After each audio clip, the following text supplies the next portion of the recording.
गाड़ियों का स्टीयरिंग हमेशा लेफ्ट या राइट साइड ही क्यों बनाया जाता है? दरमियान में भी बनाया जा सकता था।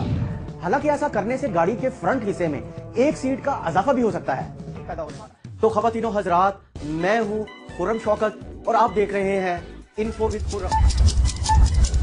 किसी भी गाड़ी का ड्राइविंग स्टीयरिंग दरमियान में ना बनाने की एक बड़ी वजह तकनीकी है। अगर स्टीयरिंग दरमियान में होता तो गाड़ी के अंदरूनी ढांचे में कई पेचीदा किस्म की तब्दीलियां करनी पड़ती।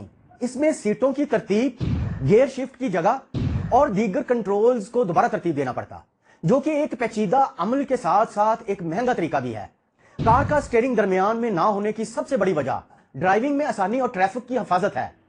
इसका एक ताल्लुक इससे भी है कि उस मुल्क में ट्रैफिक का बहाव लेफ्ट साइड पे है या राइट साइड पे है, यानी उस मखसूस मुल्क में ट्रैफिक किस सिम चलती है। स्टीयरिंग को मुतलका साइड पर रखना गाड़ियों की हिफाजत के लिए नहायत अहम चीज है, क्योंकि ये ड्राइवर को ज्यादा दुरुस्त अंदाज में फ्रंट साइड और लेफ्ट राइट साइड पर ट्रैफिक के बहाव को देखने में मदद देता है, खासकर ओवरटेक करते हुए या लेन की तब्दीली के वक्त। यह भी एक वजह है कि स्टीयरिंग दरमियान में नहीं रखा जाता।